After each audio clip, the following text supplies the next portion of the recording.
Hello students, welcome to power electronics lecture series. आज का जो हम लोगों का लेक्चर है, इस लेक्चर में हम लोग जो है वो डाइएक के वर्किंग के बारे में पढ़ेंगे। पिछले क्लास में हम लोगों ने पढ़ा था डाइएक के बेसिक्स के बारे में, जिसमें हम लोगों ने जो है डाइएक के कंस्ट्रक्शन के बारे में जो है डिटेल से पढ़ा था। तो before moving to the working of DIAC, मैं एक बार जो है जो हमारा पिछला क्लास था उसके बारे में मैं आप लोगों को एक बार छोटा सा रिवीजन स्लॉट दे देता हूं। और मैं आप लोगों से ये भी रिक्वेस्ट करूंगा कि आप जो है इस वीडियो पे डायरेक्ट आने से पहले जो है वो पिछला वीडियो देख ले, ताकि बेसिक आप लोगों का जो है वो क्लियर हो जाए। ओके, बेसिक में हम लोगों ने ये पढ़ा था कि डाइएक जो है वो डायोड अल्टरनेटिंग करंट डिवाइस है, जो कि 2 टर्मिनल डिवाइस है। ये जो डिवाइस है, ये जो शॉकले डायोड था, पीएन डायोड जो हमारा था, उसके ड्रॉबैक को जो है वो दूर करता है। पीएन डायोड जो है वो सिर्फ एक साइकिल में काम करता था, पॉजिटिव साइकिल में काम करता था। लेकिन हमारा जो है डाइएक जो है वो पॉजिटिव साइकिल में भी काम करता है और इसके साथ साथ जो है नेगेटिव साइकिल में भी जो है ये काम करता है। That means it is a by directional device. तो देखिए, अभी जब हम लोग वर्किंग ऑफ डाइएक पढ़ेंगे तो वर्किंग ऑफ डाइएक में हम यही देखेंगे कि ये आखिर हम इसको कह रहे हैं कि बाई डायरेक्शनल डिवाइस है, तो ये दोनों डायरेक्शन में किस तरह से कंडक्ट करता है। बहुत ही इंपॉर्टेंट क्लास है। हर बार जो है एग्जाम में इससे क्वेश्चन जो है वो डायरेक्ट क्वेश्चन जो है वो पूछा जाता है। इसके वर्किंग के साथ साथ जो है हम लोग जो है VI characteristic, voltage current characteristic के बारे में भी जो है डिटेल से पढ़ेंगे। तो अब सीधा हम लोग मूव करते हैं फॉरवर्ड पोलराइजेशन, यानी पॉजिटिव साइकिल में हमारा जो है डाइएक कैसे काम करता है, इसके बारे में समझते हैं। तो देखिए, मैंने आपको पहले ही बताया था कि डाइएक के कंस्ट्रक्शन में मैंने आपको बताया था कि MT1 टर्मिनल जो है और MT2 टर्मिनल जो है, इसका कनेक्शन कुछ इस तरह से रहता है कि ये N3 यानी N टाइप सेमीकंडक्टर से भी जुड़ा हुआ है और P टाइप सेमीकंडक्टर से भी जुड़ा हुआ है। उसी तरह से ये N type N1 N type semiconductor और P1 जो है P टाइप सेमीकंडक्टर से भी जुड़ा हुआ है। देखिए, इसके कंस्ट्रक्शन के बारे में अगर आपको नॉलेज नहीं है तो मेरे पिछले वीडियो में आप चले जाइए, आप वहाँ बहुत अच्छे से समझ सकते हैं कि आखिर हमने डाइएक का कंस्ट्रक्शन कैसे किया है। तो देखिए, जब हम फॉरवर्ड पोलराइजेशन की बात करते हैं तो फॉरवर्ड पोलराइजेशन में जो है हमारा MT1 जो है ये बैटरी के पॉजिटिव टर्मिनल से कनेक्टेड होता है और MT2 जो है वो बैटरी के नेगेटिव टर्मिनल से कनेक्टेड होता है। यहाँ पर ध्यान देने वाली बात क्या है, देखिए ये जो हमारा डाइएक है, अगर आप ध्यान से देखें तो डाइएक में टोटल 5 सेमीकंडक्टर आपको दिखाई दे रहा है। 5 सेमीकंडक्टर आपको दिखा रहा है। ये देखिए N1, P1, N2, P2 और N3। इसके कंस्ट्रक्शन में हम लोगों ने देखा है ये हम क्यों ऐसा बनाते हैं। देखिए, जब हम फॉरवर्ड पोलराइजेशन की बात करें या फिर रिवर्स पोलराइजेशन की बात करें, इसमें जो है हमेशा सिर्फ 4 ही सेमीकंडक्टर एक्टिव रहेगा, एक सेमीकंडक्टर जो है वो इनएक्टिव हो जाएगा, मतलब वो काम नहीं करेगा। इस केस में भी अगर आप ध्यान से देखते हैं तो आप देखिए, जो हमारा कनेक्शन है वो इस तरीके से है। जो हमारा MT1 है ये बैटरी के पॉजिटिव टर्मिनल से और MT2 जो है वो बैटरी के नेगेटिव टर्मिनल से कनेक्टेड है। लेकिन इस केस में जो होगा, हमारा N1 जो है ये पूरी तरह से इनएक्टिव हो जाएगा। मैंने आपको बताया था कि आखिर दोनों टर्मिनल से कनेक्ट क्यों किया जाता है। देखिए, यही एक फ़ायदा है। N1 जो है वो पूरी तरह से इनएक्टिव हो गया, मतलब उसका इस फॉरवर्ड पोलराइजेशन में जो N1 सेमीकंडक्टर है इसका किसी भी तरह का कोई रोल नहीं है। दैट मीन्स जो हमारा होल होगा वो डायरेक्ट जो है P1 सेमीकंडक्टर में जो है वो चला जाएगा in spite of N1 semiconductor. तो अब जो है, जो आप देख लीजिए इस डायग्राम में, आपको और अच्छे से समझ में आ जाएगा। तो अब जो आप देख रहे हैं, आपको ये पता चलेगा, आप ये समझिएगा कि एक बार में जो है ये जो पहला लेयर है ये P1 लेयर है जो कि एक्टिव है। P1 के जस्ट नीचे आप देख लीजिए N2 लेयर है, this is N of 2 layer. N2 layer के जस्ट नीचे P2 लेयर है, ये वाला P2 लेयर आपका, ये वाला N2 layer, this is P1 layer, और ये जो है आपका दिस इज N3 लेयर। ये 3 लेयर जो है P1, N2, again P2 and N3, ये जो है फॉरवर्ड पोलराइजेशन में एक्टिव लेयर्स होगा जो आपके वर्किंग में जो है आपको सपोर्ट करेगा। मैं यहाँ बैटरी का पोलराइजेशन भी प्रोवाइड कर दे रहा हूँ। जो MT1 है वो हमारा यहाँ देखिए पॉजिटिव से कनेक्टेड है, मैं यहाँ पॉजिटिव सप्लाई दे देता हूँ, और MT2 जो है वो नेगेटिव से कनेक्टेड है, यहाँ मैं नेगेटिव सप्लाई दे देता हूँ। अब ध्यान से देखिए ये डायग्राम, अगर आप ध्यान से समझें तो ये डायग्राम आपको जो है कहीं ना कहीं PN जो डायोड हम लोगों ने पढ़ा था, यानी शॉकले डायोड जो हम लोगों ने पढ़ा था, ये शॉकले डायोड का जो है आपको याद दिलाएगा। शॉकले डायोड में इसी तरह का जो है हम लोगों ने कंप्लीट कंस्ट्रक्शन देखा था।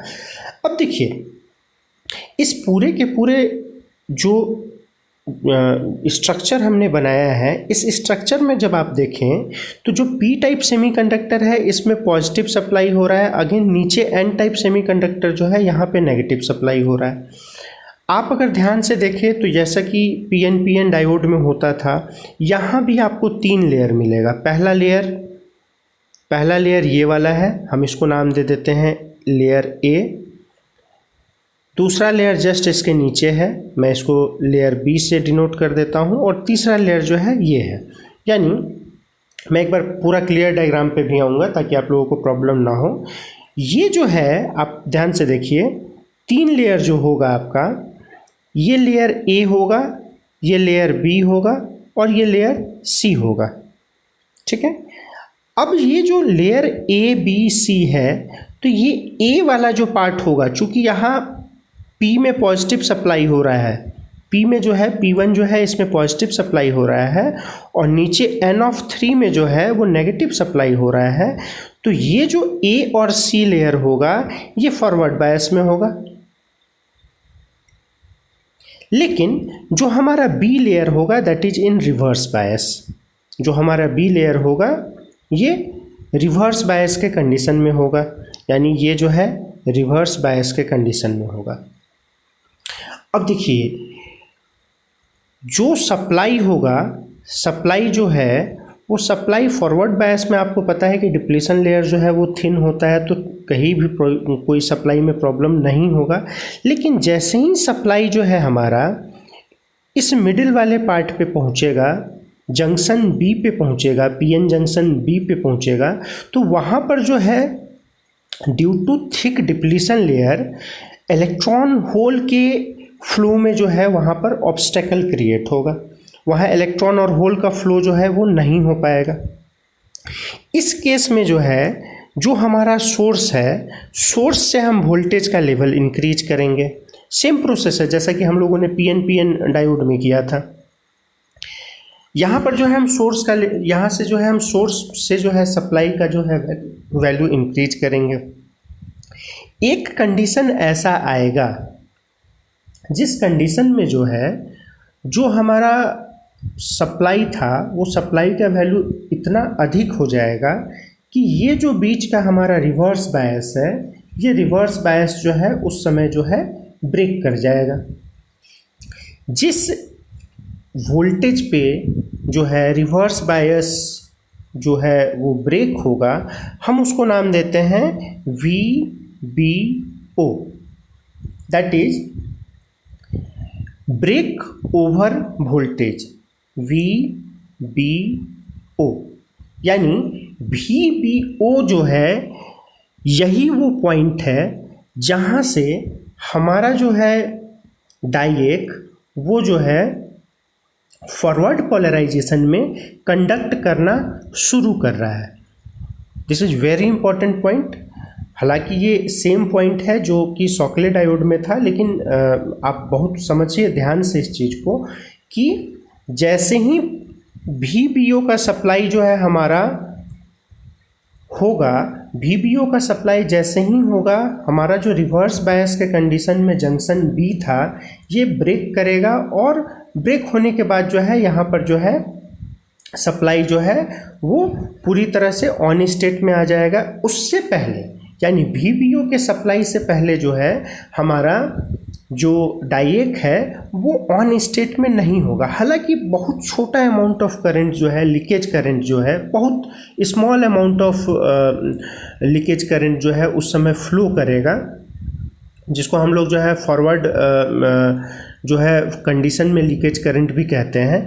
तो ये बहुत स्मॉल अमाउंट ऑफ करंट जो है वो फ्लो करेगा। जब हम लोग इसका वीआई कैरेक्टरिस्टिक देखेंगे तो उसमें बहुत अच्छे से ये चीज़ आपको समझ में आ जाएगा। तो ये जो small amount of current flow हो रहा है इसको हम लोग कहते हैं लीकेज करंट।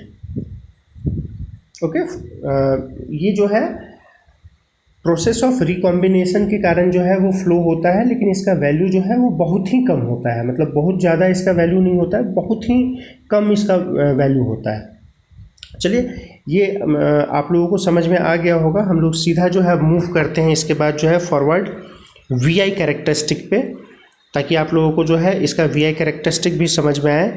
और ये बहुत इंपॉर्टेंट होता है कि जब भी आप जो है वर्किंग जो है वो समझा रहे हैं तो वर्किंग के साथ जो है वीआई कैरेक्टरिस्टिक भी जो है आप बताएं। तो हम लोग मूव करते हैं सीधा वीआई कैरेक्टरिस्टिक पे। देखिए, आप यहाँ पे ध्यान से देखिए, वीआई कैरेक्टरिस्टिक आपको अच्छे से समझ में आएगा। आप यहाँ पर देखिए, इस डायग्राम में आप देखिए तो ये जो इधर वाला पार्ट है, ये आपको पता है कि यहाँ हम फॉरवर्ड जो है बायसिंग जो है वो बताते हैं। तो आप देखिए कि जो हमारा शुरू का स्टेज था, जिसमें जो है शुरू के स्टेज में मैंने आपको बताया था कि शुरू के स्टेज में चूंकि हमारा जो मिडिल वाला जंक्शन है वो रिवर्स बायस में है, तो यहाँ से हम वोल्टेज तो इंक्रीज कर रहे हैं, वोल्टेज का वैल्यू तो हम यहाँ से बढ़ा रहे हैं, लेकिन करंट का वैल्यू जो है वो बहुत ज़्यादा इंक्रीज नहीं होगा। आप यहाँ देखिए, यहाँ से लेकर के और यहाँ तक में करंट का वैल्यू मात्र इतना इंक्रीज किया। फॉरवर्ड बायस के केस में हम लोग देख रहे हैं। तो इस केस में फॉरवर्ड बायस के केस में मतलब जब हम पॉजिटिव सप्लाई पॉजिटिव साइकिल की बात हम यहाँ पे कर रहे हैं, तो इस केस में आप पॉजिटिव हाफ साइकिल की हम बात कर रहे हैं। तो आप देखिए, इस केस में जो है जैसे ही हमारा जो है VBO का वैल्यू आया, यानी ब्रेक ओवर वोल्टेज का वैल्यू आया, इसी स्टेज में जो है करंट का वैल्यू इंक्रीज होना शुरू हुआ। आप यहाँ पर देख लीजिए, इससे पहले जो था करंट का वैल्यू बहुत ज़्यादा इंक्रीज नहीं कर रहा था, बिल्कुल नॉमिनल जो है वो इंक्रीज हो रहा था। IBO से जो है हमने इसको डिनोट किया था। IBO जो है स्मॉल अमाउंट ऑफ करंट जो कि फ्लो कर रहा था पॉजिटिव हाफ साइकिल में before the breaking of reverse bias of junction B। Okay, तो ये IBO है। तो आप इस ग्राफ को अच्छे से समझ लीजिए कि धीरे धीरे हमने करंट का वैल्यू तो इंक्रीज किया, करंट का वैल्यू इंक्रीज हुआ, लेकिन जो है धीरे धीरे हमने वोल्टेज का वैल्यू तो इंक्रीज किया, उसके रेस्पेक्ट में जो है करंट का वैल्यू बहुत ज़्यादा इंक्रीज नहीं किया, एक नॉमिनल इंक्रीज हुआ। लेकिन जैसे ही जो है हमने सोर्स से जो है ब्रेक ओवर वोल्टेज प्रोवाइड किया, इस स्टेज पे जो है अचानक से जो है जो रिवर्स बायस का कंडीशन था वो पूरी तरह से ब्रेक हुआ, और ब्रेक होने के बाद जो है हमारा जो डाइएक था वो ऑन स्टेट में आ गया। आप देख लीजिए, conduction state for positive half cycle यहाँ पे दिखा रहा है। तो ये जो है आपका ये पॉजिटिव हाफ साइकिल में जो हमारा डाइएक है, उस डाइएक के बारे में जो है आप यहाँ वीआई कैरेक्टरिस्टिक देख रहे हैं। हम लोग जो है सीधा चलते हैं नेगेटिव हाफ साइकिल में जो है हमारा डाइएक का वर्किंग कैसा होता है ये समझने के लिए। तो मूव करते हैं हम लोग नेक्स्ट स्लाइड पे। नेगेटिव हाफ साइकिल, देखिए नेगेटिव हाफ साइकिल में भी जो है सबसे पहले तो आप सप्लाई समझ लीजिए। हमने कुछ नहीं किया है, जो MT1 था जो कि पहले पॉजिटिव से कनेक्टेड था, इस बार जो है हमने उसको नेगेटिव से कनेक्ट कर दिया, और MT2 को जो है हमने जो है पॉजिटिव से कनेक्ट कर दिया। अब इस स्टेज में अगर आप ध्यान से देखें तो मैंने आपको बताया था कि चाहे हम फॉरवर्ड पोलराइजेशन की बात करें या फिर रिवर्स पोलराइजेशन की बात करें, डाइएक में जो है हमेशा जो है आप एक चीज़ ध्यान रखना कि एक जो है सेमीकंडक्टर जो है वो एक्टिव नहीं रहेगा। एक सेमीकंडक्टर जरूर ऐसा रहेगा जो कि इनएक्टिव के स्टेज में चला जाएगा। पिछले वाले केस में N2 जो था वो इनएक्टिव था, लेकिन इस वाले केस में जो है जो हमारा N(3) है ये जो है पूरी तरह से इनएक्टिव हो जाएगा। इसका जो है रोल जो है इस पूरे के पूरे रिवर्स पोलराइजेशन में जो है वो ख़त्म हो जाएगा, इसका किसी तरह का कोई रोल नहीं होगा। और चूँकि हमारा ये जो टर्मिनल है, जो मेटालिक कॉन्टैक्ट हमने दिया है, वो एक साथ जो है दो सेमीकंडक्टर में दोनों तरफ से मैंने दिया है, तो इस कारण जो है आपको समझ में आ रहा होगा कि हम यही हमारा जो है फ़ायदा है, ये एडवांटेज है हमारा। हम क्यों, बहुत सारे बच्चे के दिमाग में ये क्वेश्चन आ रहा था, इनफैक्ट कुछ बच्चों ने ये पूछा भी था कि सर जो है हम दोनों को टच करते हुए मेटालिक कनेक्शन क्यों देते हैं, तो अभी आपको ये आंसर मिल गया होगा। तो रिवर्स पोलराइजेशन में आपको ध्यान रखना है कि ये जो हमारा NO3 है, ये NO3 जो है पूरी तरह से इनएक्टिव हो जाएगा, NO3 का किसी भी तरह का कोई रोल नहीं होगा। तो जैसे ही NO3 हमारा इनएक्टिव होगा, जो पॉजिटिव सप्लाई होगा यहाँ पर P2 में चला जाएगा, P2 के बाद N2, N2 के बाद अगेन P1 और P1 के बाद अगेन N2। यानी जो लेयर हमारा बनेगा वो किस तरह का बनेगा, आप ध्यान से देख लीजिए। सबसे पहले है आपका P2, यानी यहाँ पर जो है आपका P ऑफ 2, P ऑफ 2 के जस्ट ऊपर आप देख लीजिए ये है N2, यानी ये वाला लेयर आपका यहाँ आ गया। N2 वाला layer this is N of 2, okay. ये P1 आपका यहाँ पर है, दिस इज P ऑफ 1, और अगेन N1 जो है ये वाला लेयर है, दिस इज N ऑफ 1। ये हम सप्लाई दे रहे हैं, आप देख लीजिए सप्लाई जो है यहाँ से प्रोवाइड किया जा रहा है। होपिंग कि ये डायग्राम आप लोगों को अच्छे से क्लियर है, क्योंकि इसी पर जो है इसका पूरा का पूरा वर्किंग जो है डिपेंडेंट है, तो आपको ये क्लियर होना चाहिए। यानी इस केस में जो हमारा लेयर जो काम कर रहा है वो लेयर कौन सा है, वो लेयर है N of 1, again P of 1, again N of 2 and P of 2। यही लेयर को मैंने जो है यहाँ पर जो है आपको डिनोट करके बताया है। अब देखिए ये जो लेयर है, कनेक्शन यहाँ दे रहे हैं, ये जो लेयर है ऊपर वाले लेयर में अगेन जो P1 हमारा लेयर है और N1 जो हमारा लेयर है, ऊपर में हमारा N1 लेयर है। तो ये जो N1 लेयर है, N ऑफ 1 लेयर है, यहाँ पर नेगेटिव सप्लाई हो रहा है, और नीचे जो आपका P ऑफ 2 लेयर है यहाँ पर पॉजिटिव सप्लाई हो रहा है। अब आपको पता है कि चूंकि यहाँ N1 लेयर है तो और वहाँ नेगेटिव सप्लाई है, तो ये वाला जो लेयर हो जाएगा ये फॉरवर्ड बायस में हो जाएगा।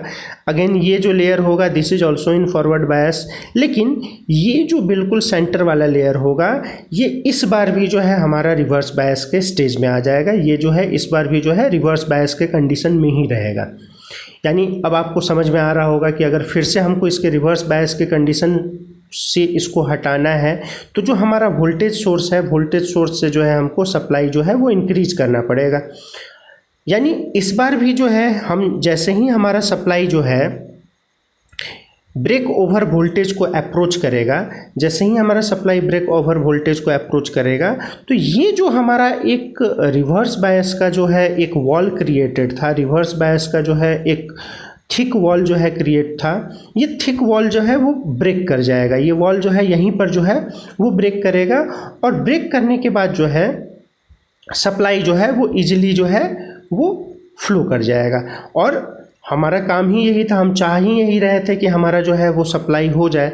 और इस हमारे सप्लाई में जो है प्रॉब्लम क्रिएट करने वाला जो था वो रिवर्स बायस का जो हमारा जंक्शन बी था, यही हमें प्रॉब्लम क्रिएट कर रहा था। तो जैसे ही हमने ब्रेक ओवर वोल्टेज को अप्रोच किया, ये जो हमारा एक ऑब्स्टेकल था ये पूरी तरह से ख़त्म हो गया और हमारा जो डायरेक्ट था ये डायरेक्ट जो है ये पूरी तरह से वर्किंग स्टेज में आ गया। यानी इससे पहले वाले में हमने देखा था कि जब हम पॉजिटिव सप्लाई दे रहे थे उस समय भी ये वर्किंग कंडीशन में आ गया, और अभी आपने देखा कि जब हमने नेगेटिव सप्लाई भी दिया उस केस में भी जो है हमारा जो है वो रिवर्स बायस जो है वो ब्रेक हुआ और जो है हमारा डायरेक्ट जो है वो वर्किंग स्टेज में आ गया।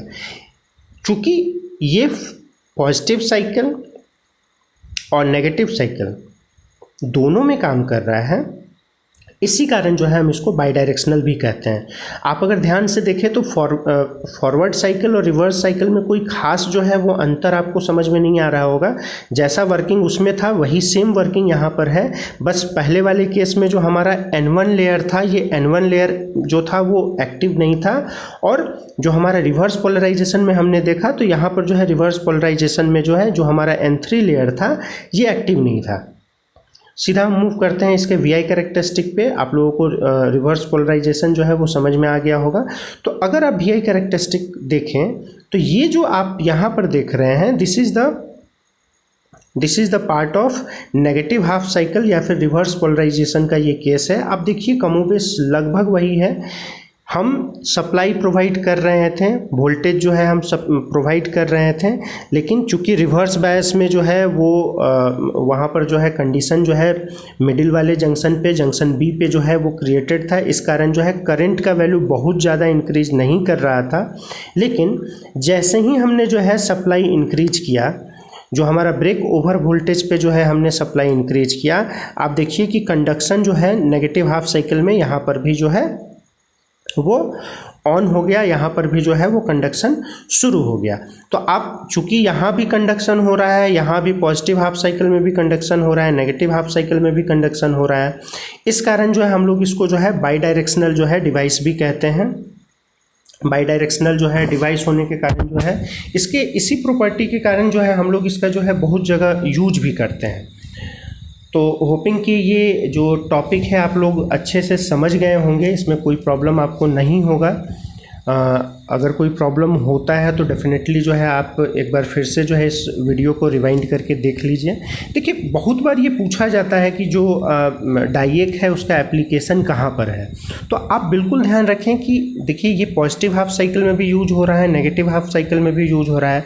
तो इसको जो है हम ट्रिगरिंग डिवाइस के तौर पे, यानी किसी डिवाइस को अगर आपको ऑन करना है, जैसे किसी मतलब ट्राइएक की हम बात कर रहे हैं, डाइएक के बाद जस्ट हम ट्राइएक भी पढ़ाएंगे आपको। तो ट्राइएक को अगर आपको ट्रिगर करना है तो उसके लिए डाइएक का हम लोग यूज करेंगे।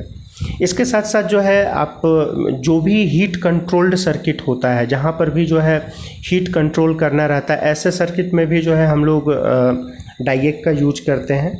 इसके साथ साथ जो है आप स्टार्टर सुने होंगे, ट्यूबलाइट वगैरह में जो है यूज़ होता है। तो स्टार्टर के अंदर का भी जो आप सर्किट अरेंजमेंट देखिएगा, उसमें भी जो है हम लोग जो है डाइएक का यूज करते हैं। तो these are the important application of DIAC. Hoping कि आपको वीडियो जो है वो अच्छा लगा हुआ होगा। अगर कोई प्रॉब्लम है आप बिल्कुल जो है कांटेक्ट कर सकते हैं, मुझे मेल भी कर सकते हैं। Till then thank you so much, thank you.